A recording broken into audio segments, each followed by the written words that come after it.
everybody. Oh my gosh, happy Monday. We're going a little early today. We're just trying to get ahead of the curve. Lots of things are going on. Hey, Julie, good to see you. Oh my gosh, let's see who's here. So, of course, our friends at Dream on Wheels. Good to see you guys. How are you? And Julie's here as well. Hey, if we're going to ask you guys to do some sharing out, because we've learned that the more we share, the more we care, and the more we can share this out, the better we can just, have more people join us and all sorts of great stuff. So if you want to take a moment and share this out, we would love to have you have more ladies come on up. We're going to be talking about some stuff today. And today's a topic that's really, really interesting. We do have a couple guests.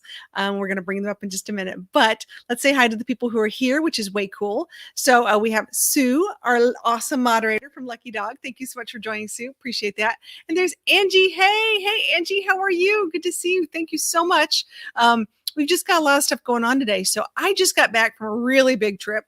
And you can see my hair's like all messy. Like, you know how it is. You get back out of the camper, you just feel lucky to get a shower and get some stuff going on. Hey, there's Rob from across the pond. How do you do, Rob? Good to see you too. And of course, our good friend Karen at Prairie Life. How are you? Good to see you. We got a lot of travel chick chat friends tonight. We're going to be talking about some stuff. One of our main topics is going to talk about customer service. And, have you had good experiences or bad experiences this past summer? What's been going on? There's my buddy, Tim. How are you? And there's Sherry. Oh my gosh, at Backroads Art Studio. I love having all our friends come by on a Monday night. It's so much fun. So I've got a friend that happens to go on right after us on Thursdays. And she has been living the life, the retired life, woohoo! And I've been doing some stuff full time now. And I really wanted to ask her some very specific questions because for a lot of people out there who say, this looks great and I've been part-timing for a while, but how does it change when you go full time? I got the guest for that. And most of you guys know her and she's really, really cool. And she's one of my, she's definitely on the sisterhood of the Traveling Margaritas as far as I'm concerned. So Miss Nancy, are you ready to come up? Are you good? All right. She's like, I'm good. All right. Let me add to the stream. Miss Nancy, how are you? Hi, Charlie Grace. Oh my gosh. I know you guys just parked today. I know it's a busy day. I know you guys got a lot going on, but I appreciate your coming up, which is really cool. So first off, how long have you been full-timing? We've been doing it, oh gosh. I want to say it's like a year and some change, but sometimes it just feels a lot longer than that. But I know it. I know that it's not. It's probably like a year and like 2 months or something along those lines since we've full-timed. So I'm just thinking about all these things going through my head because I take really long trips and come back. I'm like a what they call like a yo-yo. Like I go out for 10 days and I come back. I'll go out for like another week and I'll come back. But there's no coming back for you. What you have is what you have. So my question is, how are you doing with that transition? Were you ready for this when you started this, or what was your thought? We was actually before Bill retired. We were living in our RV when we bought it, so we kind of knew of the RV lifestyle. I mean, we weren't really traveling in it or anything like that, but I think that kind of gave us a little heads up, I guess. 20% of RV living that we were already living in it before we actually started traveling. Not getting it travel ready and getting a whole bunch of stuff out and downsizing and everything. That's a totally different story. But oh, here we go. My Tim says, Linda, listen to you, Nancy. Hey, Tim, that's right. Linda on the panel here. That's right. I love this. Hello. Yeah, our friends Dream on Wheels say that's so cool. Well, that's a really good point, though, for those people who, all of a sudden buy it and then just go. Like you at least had the opportunity of like living in it for a while, getting used to like, dressing and cooking and all those kind of like day-to-day kind of activities. That makes a big deal. It did. I think that helped a lot because, I mean, coming from a big house that I used to live in with my mom before I got married to the downsizing, it can be a shocker for somebody that it's not ready for, such a thing, that has a passion for shoes like I did at some point. So, okay. So that's the question of the day. So now that you live in a small space, is there something you had to sort of say, I can't bring this much, or what was your sacrifice? For me was, I guess the first time was downsizing all of my shoes because my mom used to work retail, so she would get like this awesome discounts and deals on shoes and everything. And when we were dating, I would look at and he would tell me, okay, this is how much room you have. And going from, like I said, from a house to an RV was like that's almost impossible. It's like you gotta be kidding me. And it's like, well, I can do this. I can do this. I go back to the house and then pour out the box of shoes. I mean, it would just be a mountain going. How can I can only have like 4 of these? How am I gonna do this? It's a big deal. Now let's talk about. Let's give a little perspective here, because you guys don't have you have a pretty big rig. You guys have got, how big is your rig? We have a 42-foot fifth wheel. Right. So I mean, it makes a huge difference. I mean, I'm in a van. I'm talking like super minimal. Like I'm lucky to have like a pair of flip flops and Crocs and tennis shoes, maybe boots on a good day. That's true. But that's it. So for me, and I'm a clothing shoe hog person too. I hate to say it. I mean, I have so much clothes. For me, that's the toughest thing, is going, oh my gosh, how am I going to like really truly pick and really honestly figure this out? And I don't think I could go full time without having a storage unit right now. I really don't. It's a challenge. I mean, from a girl's perspective, I mean, the struggle is real. That's the only way I can put it. You're like, what am I going to do with the dress shoes? Where do they go? Oh my gosh, where do I put this? Or exactly. I mean, you're going through the wardrobe and the shoes, like, well, I need the sandals, if we're going to go, to like a picnic or something, I'm going to need the tennis shoes. I'm going to need a pair of pumps in case, date night or something like that. And it's just all downhill from there. I know. It'd be so much easier if we could just like have 2 things. That'd be so easier. I just spent 10 days. Well, let's say I'll go with 10 days with my husband in my little van. 10 days. How was that? We're still married. Well, that's good. No, but the packing was the issue. I mean, seriously, the packing is a big thing. When you have 2 people, 1 person in a van, I could totally do it. It's not, I still have a lot of things, but putting 2 people in there, you really got to think, oh my gosh, what do I got to take out? Do I really need a toaster? Like, can I take some things out? Or, you go traveling, and I don't know about you, but I like to shop. I'm still a shopper. Yeah. And then you're like, I really like this, but if I get it, then where am I going to put it? And how's it going to fit? So that's a little tough. That's one of the minimal trips that got me into like really picking what you need. We were taking a motorcycle trip with a motorcycle club that we used to have. And he used to have Ultra Classic. For those of you guys, the Ultra Classic is like a bigger bike that's got the compartment on the back where you can fit a duffel bag. Now, Bill, he's a pretty big guy, I mean, 1 pair of pants takes a whole lot of room with big shoes and things like that. And it was like 1 duffel bag for the both of us for like 2 weeks. Ooh. So I had like the room of like a shoebox, maybe a little extra just to bring stuff for, a 2-week trip. It was phenomenal. It was an awesome trip, but it's tight. It's tight. I've been there. I like you said, the struggle is real with the stuff. I think and the stuff is big because I think stuff can rule your life. I mean, you really think, wow, and then there's sentimental things and other things depending on if you're going full time, like where do you put that stuff? And I get it 100%.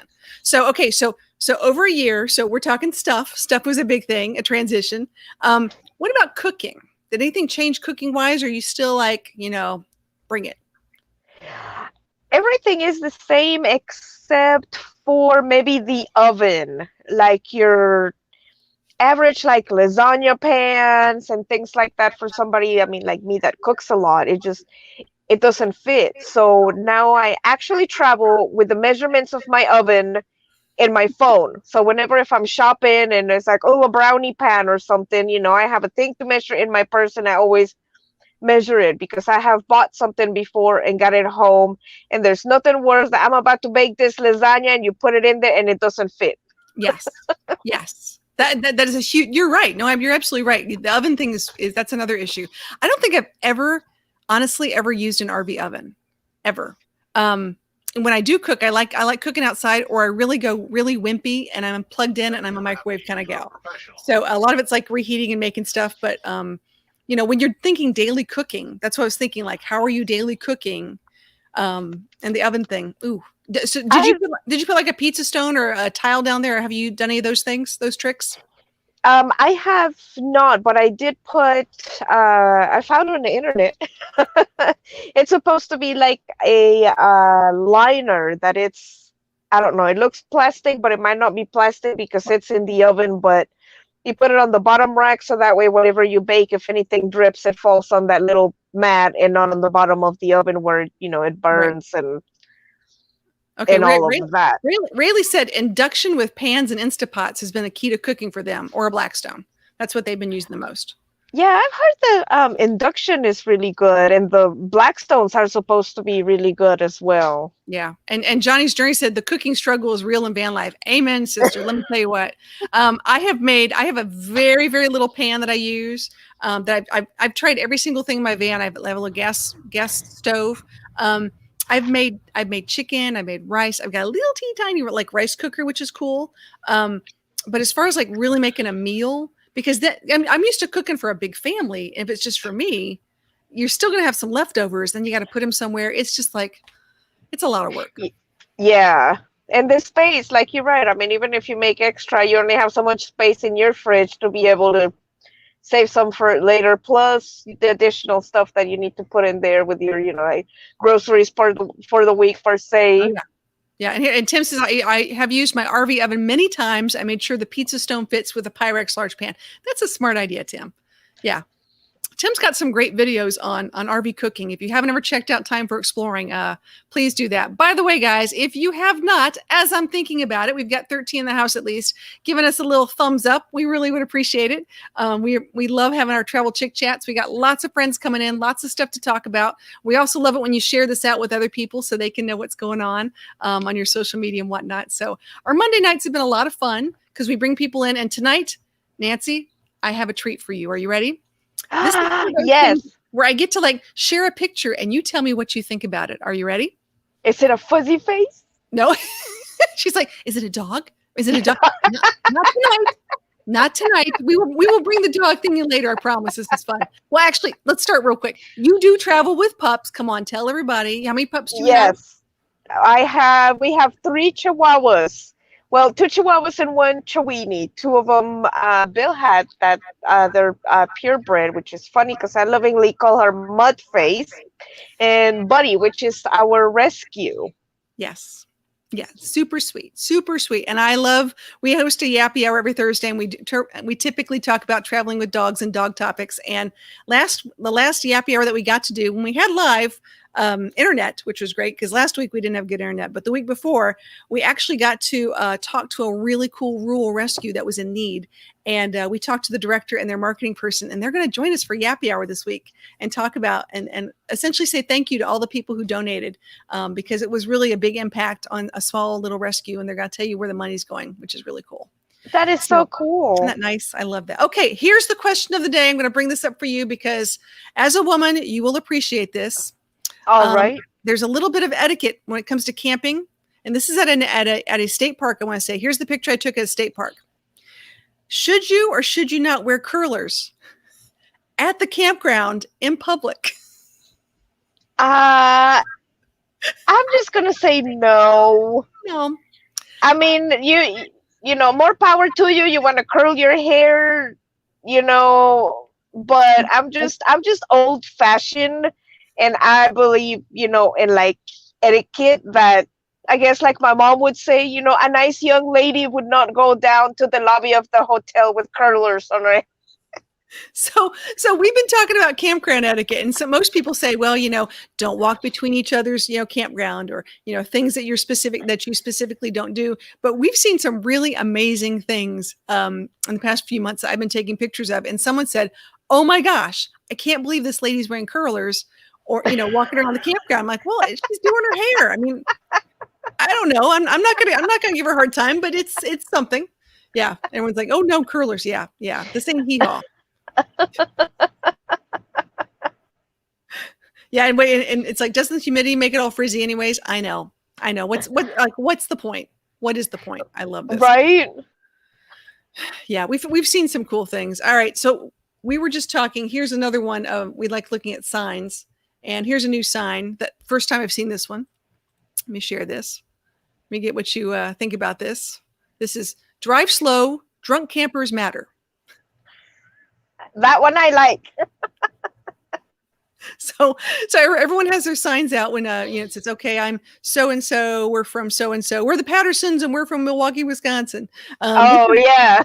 This is some, I think we the let's say Wilson family. But yeah, this was cute. So do you guys have signs for your camper? Oh, there's your puppy. Hi, Mama. Is that Buddy?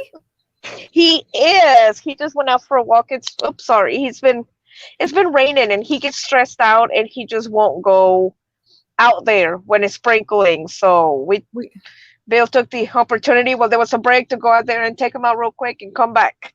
Absolutely. And Sue says, well, I've heard of worse things that people wear at Walmart. Yeah, there is a Walmart bingo card, but I'm starting to make a camper bingo card too. This ought to be interesting. And Blaine says, I see a curlers contest happening at Mayberry. So if you want to see weird, go to Walmart. Walmart's just a slice of life. Everybody's got little different things. Always exciting. You never know what's going to happen. Hey, I love my Walmart. I do too. I'm not complaining about my water. I love a good little test here. Okay, here's one. Now you guys have a really big rig, but we were talking the other day about when you have a small rig, what is you see people just piling and piling and piling things on the back or even on top. That can sometimes be safe and not so safe, especially when you're traveling, because I've watched a lot of these things fall off on the highway as we're traveling down. Have you had any experience like that? I have not, but we do have our Blue Boy that hangs on the stairs or the ladder of our RV, and we always make sure that that is strapped down. But I have seen people that, they carry everything in the back. I was coming into the campground today, actually. There was a RV that we saw that had the rack on the back, was like a whole bunch of like fishing stuff and who knows what else, that it was like almost tilting on the back. I was maybe that might be a little much. It might be a little much. Yeah, I know. It's a little hard. And by the way, I just want to let everybody know, I'm not picking on anyone. We're just showing these as examples of things that I truly have seen in the past 30 days and using them as examples to talk from, because this is a safety thing. As far as I'm concerned, we've seen vehicles like this and things fall off in the middle of the highway. And if you're going 70 miles an hour, 55 miles an hour, whatever it is, and you're trying to, swerve around, a blue jug or whatever it might be, it causes accidents. So if you do decide to do something like this, make sure it's really, really strapped down and you're driving safe. That is true, especially like I was talking about with like motorcycles. Anybody in a motorcycle with something like as little as a bucket, if not strapped down correctly, could be fatal. Absolutely. All right, so let's talk about this. So you've got the rig, you're in it. I hate to say this out loud, I know you guys have had some repair issues. How are we doing on the repairs? Oh my gosh. Well, where do we start? I want to say we're almost there, but not really. We're still waiting for the part. It has been on back order. We've been trying to get this fixed since we were in the Florida Keys, and this was like eons. We've been to the Keys. We spent, I think it was like 3 weeks in one park and 3 weeks in another park and 2 weeks in the park that we just went from to another 3 weeks where we're at right now. So it's getting a little ridiculous, but I just want my parts for us to be able to get on the road and get going and fix it right. And I'm also on the same token not really happy about the timing. I completely understand, with the COVID thing and things are going to be on back order, that's I'm good with that. But when you have some sort of emergency and it takes almost 2 months just to even get in, that's a big stretch, but it is what it is. Yeah, I tell you, we picked up this last rig in February, and it took us March, April, May, June, really May, or just about 3 or 4 months to get it all sort of things in, parts in that need to be replaced. And they're still missing parts. We still have things that are on back order. And she said, well, it could take another six weeks. And you're like, really? Like, really? But that's sort of what, I mean, part of me is like, I get it. There are factories that are closed or have been shut down due to COVID. That part I understand. I really do understand that. And I'm a little being nice about that. But if you're living in it, Yeah. and you're traveling in it, you got to be safe. It's really frustrating. So that's not a good thing. Johnny's Journey made a really good comment. I wanted to get back to it real quick. And this is very scary, but it's important. She said she worked with a guy that a car took out 8 motorcycles. Very sad. Very Oh crazy. my Yeah, and let gosh. me just say, look twice, save a life, especially for people who are out there driving. I've been a motorcyclist. I know you and Bill have been riding for a while, and it really does make a difference. And not everyone is as safe as others, especially those that like to zip in between the lanes. That's not Yeah, who I was, but they're there, and it only takes once, and then all of a sudden you've got a big problem. So please that's watch out true. for those That's very motorcycles. true. Yeah, yeah. Um, yeah, it says some companies are using that as an excuse anymore.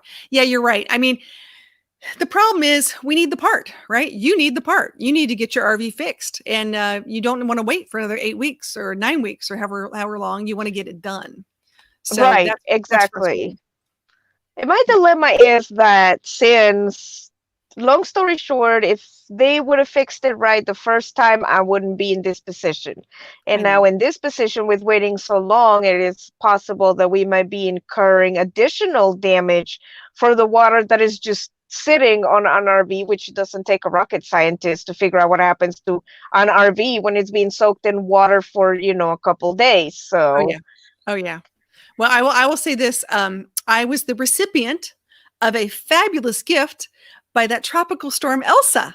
I was thinking, oh, frozen, it'll be sweet, it'll be nice, a little rain here, a little rain there. And I'm thinking, oh, great, am I going to wake up in a waterbed again in the adventure van? Sort of, that's another story I'll tell you about. But let's just say I woke up the next morning with this nice crack on my brand new front windshield, a big crack going up my front windshield. oh no. Oh, yes, from a little teeny tiny something that hit the windshield. And so I'm like, oh, great. Immediately called the insurance company, immediately said, do I have insurance for this? Or how much is it going to cost me out of pocket? And so she told me to Yeah. call the repair place.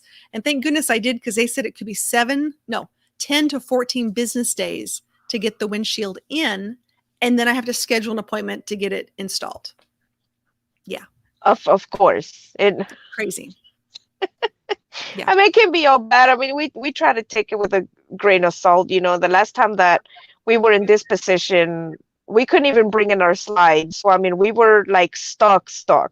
yeah. So at least with this one, I mean, we're kind of counting our blessings that, the slide is in. Yes, it's a pain in the butt because there's not a whole lot of room, and it's cramped and it gets on your nerves. But at least we can travel if we absolutely need it to, which is, a plus. So Oh yeah, and Johnny, you're right. It's about $900 for that windshield. That's exactly right.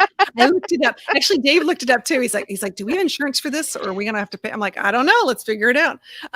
Yeah, it's a little scary, and especially if you have a big Class A, those windshields can be a big chunk of change. Thank goodness. Oh, I think I just lost Nancy. She'll come back in a little bit. But yeah, I'll show you a picture of my van real quick with me looking dorky. Dorky me. And that way you can see what I'm looking at that I got to replace. But it's a really nice, it's got a really nice big slope on the front. And because of that, it's going to be a chunk of change. So I have a Thor sequence of 2021. And there she is.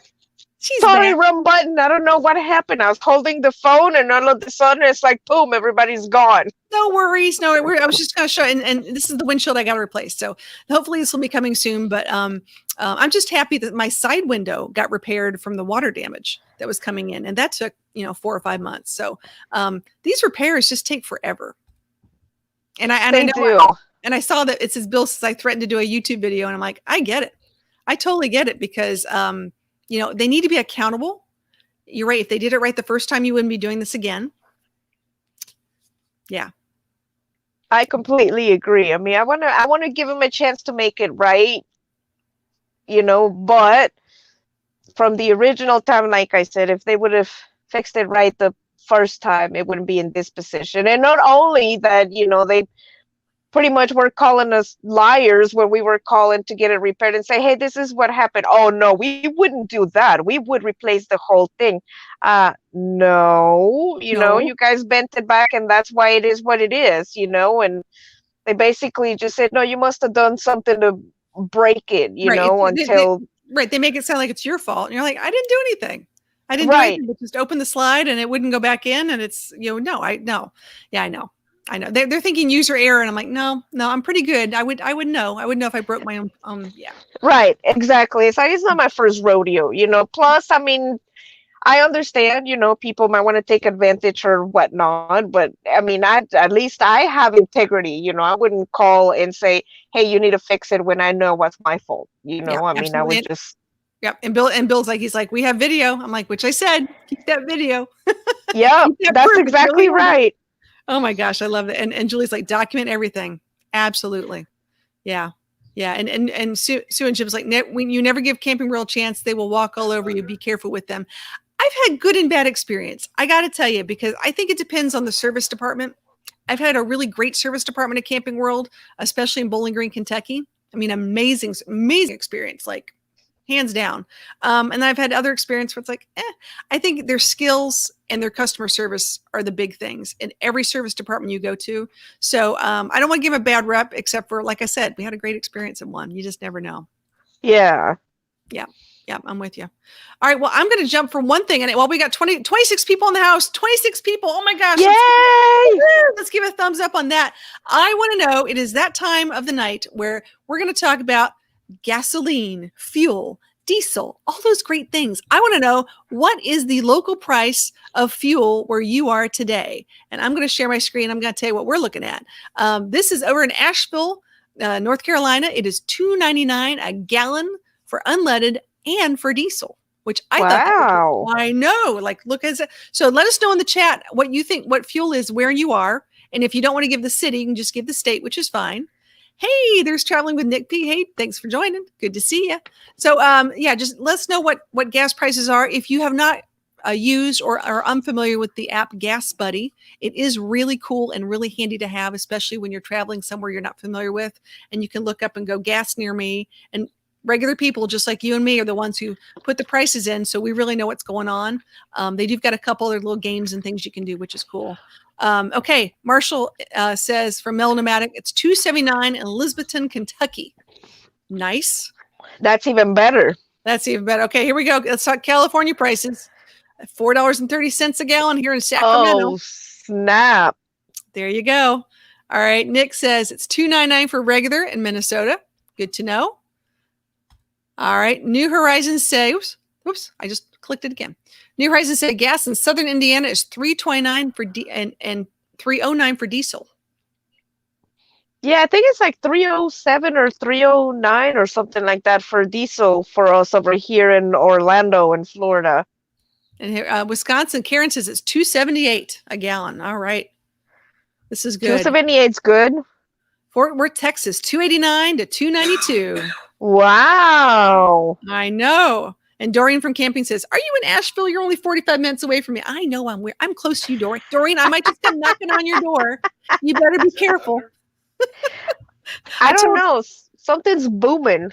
Oh, sorry, Charlie Gray. Something's booming out there. Willie was asking me, so what is going on? Yeah. That sounds like explosions. It's firecrackers. I'm sure people have all that extra 4th of July stuff. Yeah, Buddy did not like the 4th of July at all. No. There was a lot of, we were at a very, very quiet campground. There were still some issues, but let's just say a little extra CBD goes a long way. We were okay with that. But yeah, this is good to know what fuel prices are. But yeah, California, I know, is up there. I mean, I figured it'd be in the 4s, if not 5s already.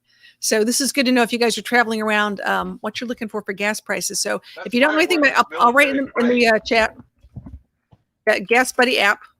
If you don't have it, you want to get it, check it out. It's totally worth it. It's a lot of fun. New Horizons says in Pigeon Forge, it's $2.84 and diesel is $2.89. Oh, that's not bad. That's not bad.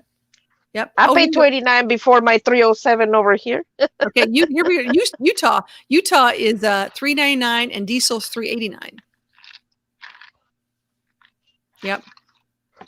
And Dorian says there's a van life event in Asheville in September. I know, and I think it's the same weekend as Mayberry. I'm a little bummed about this. I was looking at that the other day, going, "Oh man, I can't be in 2 places at once." But I'm really, and there's another one in Chattanooga coming up that I'll be going to, and that's in September, I think. Oh. Wait. No, I'm sorry. In September, it's the same weekend as the Michigan meetup, not the Mayberry, but the Michigan meetup. So yeah, that was something we were talking about. Well, Miss, oh, there goes my whole screen. Hello. Everything's up. It's crazy. So Nancy, what kind of words of wisdom could you give someone who is going to go full time? I would say the very first one, if you have never RV'd before, like ever, and you're thinking about doing it, I would probably recommend like go out there and rent an RV first. And like take the family or whoever you're thinking about RVing with for like, you know, a long weekend or something like that, and go and try it out, because it's a totally different animal. That, oh, it's going to be so much fun and it's go RVing and, you know, and blah, blah. It's not going to be all peaches and cream, you know, especially with having to deal, you know, with the tanks and RVing, it's totally different. Go out and do it for a weekend. Yep. And kind of build up from there your weekend, and then maybe rent it for like, you know, a longer week or something like that, and just try that to make sure that that's something that you're gonna like before you actually like go all in into the investment and purchase one. With different kinds. Yeah, and different kinds, you know. Yep. Try whatever, you know, your RV you're trying to get. I think it's good because, you know, you watch a lot of different YouTubers, and they, like, I know KYD's, like, they've tried the bus. They've got a bus now, and they've done an A, and they've done a C, and they've done whatever. Just because you see one doesn't mean that's the one you have to be stuck with for the rest of your time. So you can try. Right. Raley's got a question, says, does anyone know about those services that save on fuel? I forgot the names, but many RVers have talked about some of them. Can anyone suggest them? So I know that Sue and Jim from New Horizons have a specific kind of car that works. I'm more of a hacker when it comes to fuel savings, and I'll tell you why. So I'm the weirdo who goes to Kroger's to go grocery shopping. No, I go to Kroger's grocery shopping because I get free gift cards for my credit card that I use for other things. So I get free Kroger cards. Then I also get free Shell gas station cards. And I use my Kroger points to get up to 70 cents off a gallon. Nice. It's crazy. And I can get that all over the United States as long as there's a Shell. And I use my Shell gift card. So I sort of hack the system a little bit, and it really does help out a lot, but it's not a consistent thing. So it's one of those, you just gotta work it. But I know there's a few other programs. If anyone knows of anything else, they said they use a travel fuel card.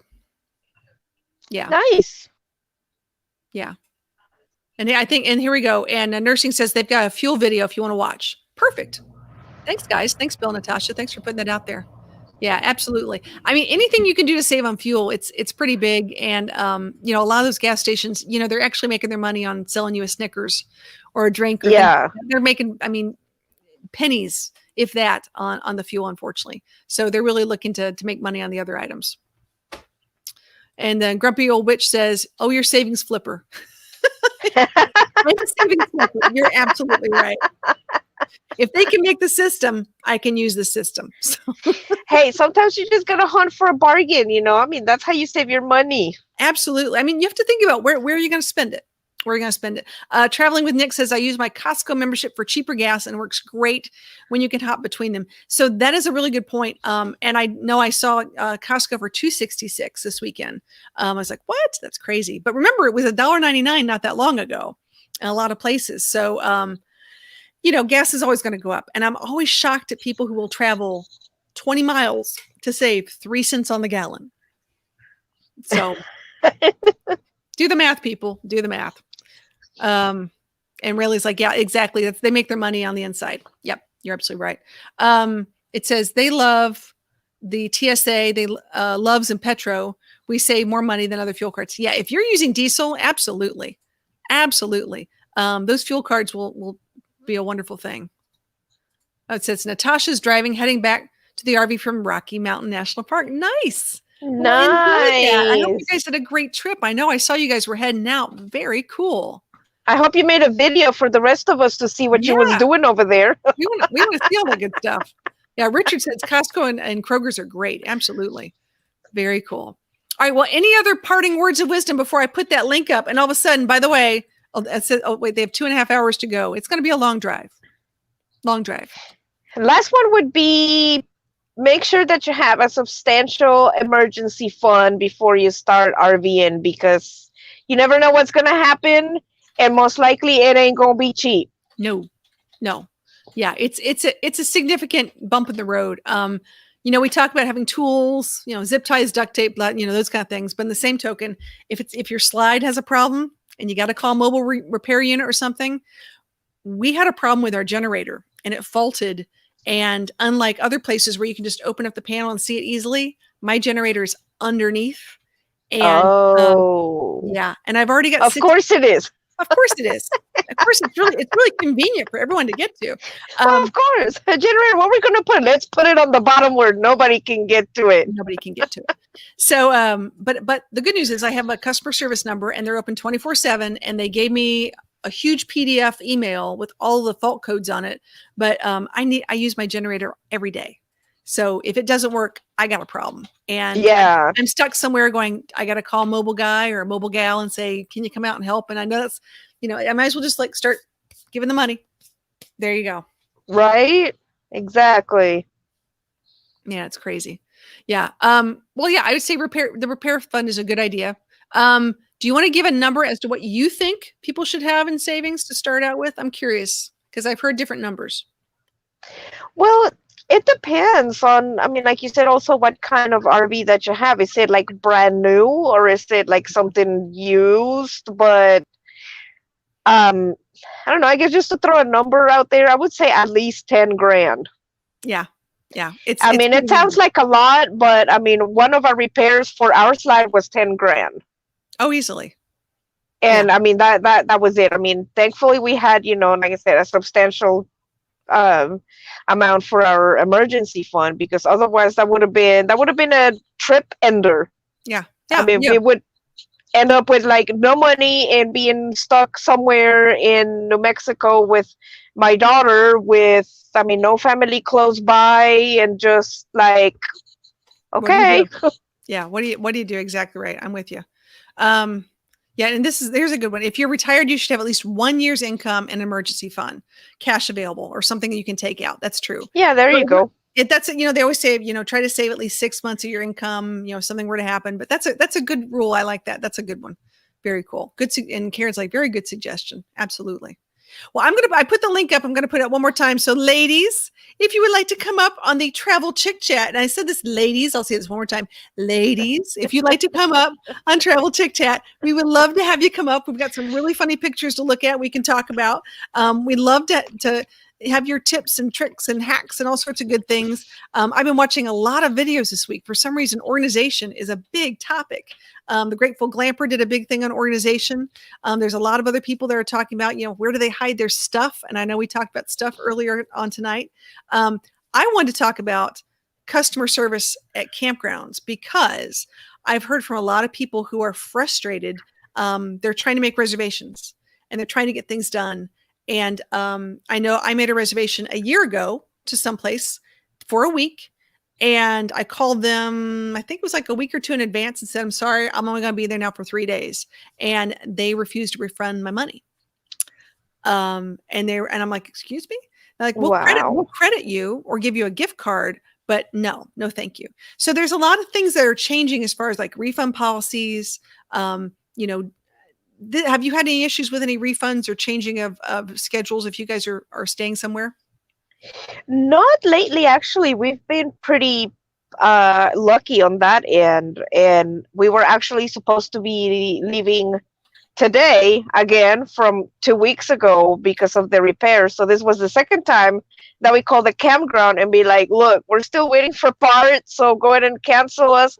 And we just told them we're just going to have to reschedule, until further notice. But we've been lucky on that end. It's been kind of hard to get reservations eventually on some stuff, but no problems with customer service. Well, maybe except with one park, but in general, it's been okay. So I'm going to answer Nursing Our Travel Bugs question. Says, I hope that wasn't that place near Asheville. No, that place near Asheville, which was, I went to Rutledge Park, and I'm trying to think if I don't think I have a picture of him. It was actually, I do have a picture. This is sort of funny. So I stayed there. Nursing Our Travel Bug has stayed there. And I wanted to go and check this out. So we were staying, they have a little lake, which is really cute. And the joke was they brought in sand and made like a little fake beach right there on the lake for the kids to play in, and then places where the kids could fish and stuff. It was really cute. But Nice. I would say their customer service was outstanding. A lot of places you go, I'm one of those not so nice late check-in people because I'm normally traveling around doing stuff, and I get there in time right before sunset so I can hook up and just go to sleep because I don't stay at the campground much. I want to go out and do stuff. And they had like remote check-in where it was just ready, pick it up and go. No worries. But another place we went to, we called them and said, we're going to be late. That was the day we had the crack in the windshield. And we got to the gate and there was a guy with the golf cart coming out. He's like, well, I'm so glad you're here. You wouldn't have been able to get in tonight. I'm like, excuse me? I'm like, really? Like we called and said we were coming. Like typically it's like there's a pack in the mailbox or here's the code or whatever it is. Yeah. And they weren't even going to let us in. Couldn't believe it. So yeah, but yeah, this is really cute place. I would, if you ever want to go down to Asheville area, this is just a little south of downtown. It's really convenient to a lot of stuff. I would highly recommend it again. It was the Rutledge RV Park. Really liked it. And it looks like the place where you parked. I know. I didn't pick it. They just gave it to us. I'm not complaining. It was really nice though. It was really cool. Yeah. Rosie Bell was not too happy with the sand. She's not a sand dog. Oh no. That's okay. So are you guys making reservations? Like how far out are you making reservations now?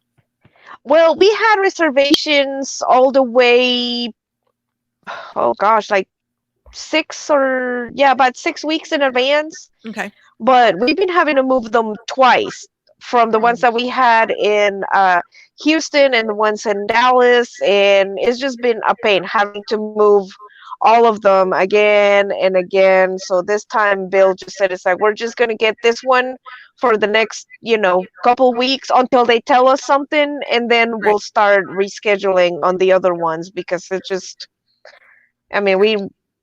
it's been an on thing that every 2 weeks for the past 2 times we've been having to change plans. So yeah, and you guys are 1,000 Trails members? Yes. Okay. All right. So we're 1,000 Trails members too in the Southeast.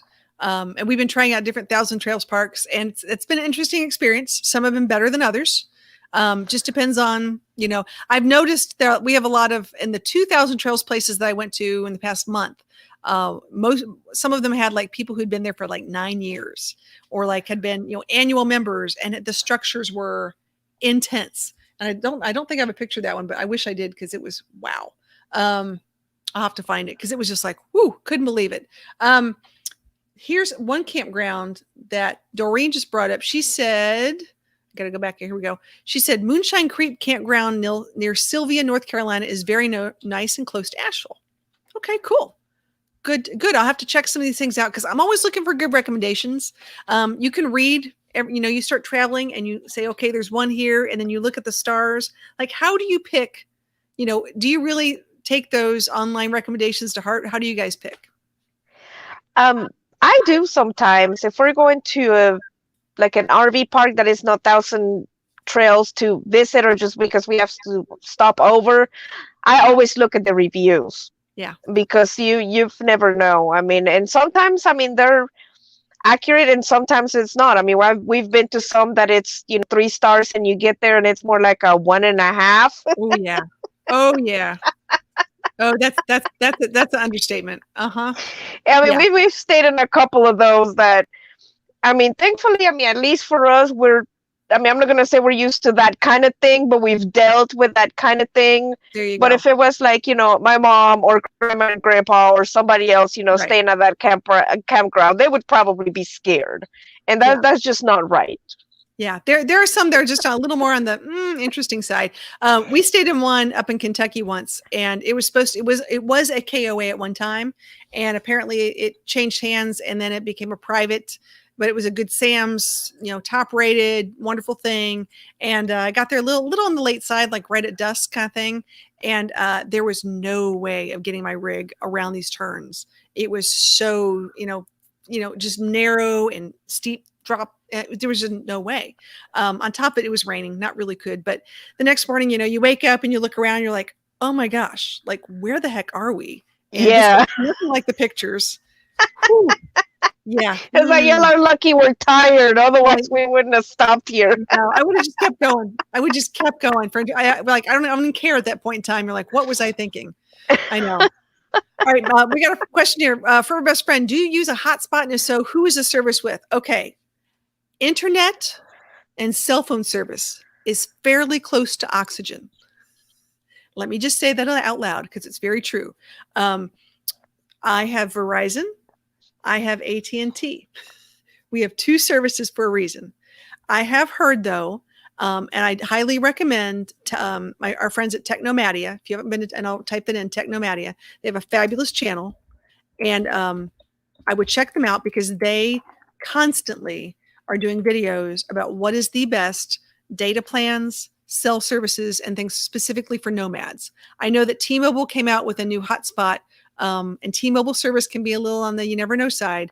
But if you're uploading videos and you're going places and you're doing things, Starlink may not be your best friend right now, as everyone's waiting for this whole Starlink to go up with Elon Musk. However, if you're a person like me who's a van lifer and you've got to carry around a satellite dish, where are you going to put that thing? There's going to be a lot of give and takes to this whole thing. So I would highly recommend checking out Technomadia's setup because that it's pretty much no matter what you do, it's based upon your data plan and your cell phone service. So I don't have any better answers than that. Sorry, Marshall. I wish I did because I went through some gigs this week. Let me just put it to you like that. Yeah, my husband's like, yes, she did. Oh my goodness. Yeah, we've had to call ours a couple times, off and on. We're out of data. Yeah, exactly right. Okay, we got a couple ones. Here's a couple good and bad. Here we go. Avoid. Ooh, I like these ones. Avoid Wolf Campground in Cherokee, North Carolina. Worst condition showers I've ever seen. Wow. There you go. Yep. That's what we need. You need to hear those things. And I've been to some of those places where you're like, I love a nice hot shower. And not everybody goes to the campground showers. I like them. I will use them because they're bigger, they're more spacious than being cramped up in like a little RV shower. That's good to See, know. now we have to, because adding to our list of problems, our water heater just went out. Oh, yeah. So not only our slide is broken, now we're going to have to take, showers elsewhere. Luckily, this is a nice park and they have facilities, but I'm with Doreen. I mean, there's nothing worse than, like you said, I want a hot shower for X reason, and you show up and it's just, ew, no. No. Oh, okay. Here's a unicorn for you. Here's the unicorn question of the day. Has anyone had any experience with a Wi-Fi offered through the National Park Service? Yes. Good or bad? We didn't like it, but we were at Yosemite National Park, and basically, I mean, internet was non-existent. Right. Ours wasn't working, and our hotspot wasn't working, our Togo wasn't working, and I mean, we're YouTubers. I mean, we need internet, so Right. it's like, well, let's just try the campground Wi-Fi and see if it's better. And no. I mean, me and Katie still had to walk to the office and like sit outside under the tower just to get connection. But Marshall, I would say this: it's if you've ever been on a cruise and you pay for cruise ship internet, where you can just barely get enough to do like emails and stuff. That's pretty much what you're going to get. That's been my experience so far. So if you're looking like I'm going to stream Netflix or even YouTube in some of these national parks, don't expect it. It just doesn't. No. But as far as like minor things, yes, but I wouldn't go outwards of that one. Oh, here we go. Their showers look like an abandoned prison, but they have great reviews on Facebook. Good to know. Oh my God. Yeah. Scary. Yeah. And Raley's like cold showers or cold water. No, thanks. Sounds a little bit nipply. I like cleanliness. I'd be willing to overlook like, overgrown shrubbery as long as like the bathroom's clean. Yeah. And not the other way around. It's like I cannot overlook a dirty bathroom or a shower, no matter how manicured your property is. It's not happening. Sorry, my phone was going off. I'm like, wait, what's going on? I'm like, where is that noise coming from? Oh, can I hear it? Here we go. And it keeps going off. Hold on a second. Hold that thought. apparently someone just really needs to talk to me right now. Just answer it and say thank you for calling the Thank you for FBI. calling. I'm on live stream. Can I help you right now? Is there something I can do for you? How can I help you today? What can I do for you today? I know. Imagine that. That's how these things work. Well, we have been going on for almost an hour, which is crazy, but Nancy and I could talk all day long. I have a feeling we're going to have a good time at Mayberry. I do have a couple more. Before I forget, I want to just bring up one thing because we just got back and we are going to put a video out on this shortly. We went to, and you've got to go to this someday. You've got to put this on your bucket list of all the campgrounds to go to. We went to Four Paws Kingdom Campground and Dog Retreat. If you have never been there and you have a dog, this should be on your bucket list. I love that sign. That is so cute. This is the coolest campground for dogs and humans that I've ever seen. And I am so proud to go to it. I know we interviewed the owners and we did our Great Possum hangout there. I learned about something called Carolina dogs, and we'll talk about that later sometime. But this place is so cool. They have multiple dog parks. When you pull in, and I'll show you what the space that we had reserved, because I didn't need a really big space with the van. Let me go real quick here. Well, hello there. Speaking of pups, I have a puppy right down there. So they will bring a fence and fence around your entire campsite, but they also give you private patios, which go onto a private area to take the dogs out for every single campsite. It's amazing. So if you had it's just imagine you have fifth wheel or class A, you could just go in and have your door open into that patio. You go straight into that thing and you've got all this space because it goes further on back behind there by the trees. They have a little dog park, a big dog park, a private dog park, a lure course and agility, ponds. Oh my gosh, a doggy grooming station, pavilions, everything you can think of, they got it. And I can't say enough about this place. So if you have a chance, it's in North Carolina. It's not exactly close to anything. It's just the best place to go. Anything dog friendly, I'm there. Yes, absolutely. Well, we are gonna close a little early tonight, but I just want to say thank you everybody who came out. And yeah, wow, so nice. Yeah, tell me about it. This is the coolest place. I would love to do another meetup there, hopefully next year, and get everybody all together. So if you have any questions, we appreciate everybody participating in the chat. This is always fun. We're going to meet next Monday for Travel Chick Chat every Monday night, 9:00 Eastern Standard Time. Come on back. And Jonnie, all I'm saying is we do need to do a van meetup. Absolutely. That would be great. So everybody have a great night, and we'll talk to everybody soon. Bye.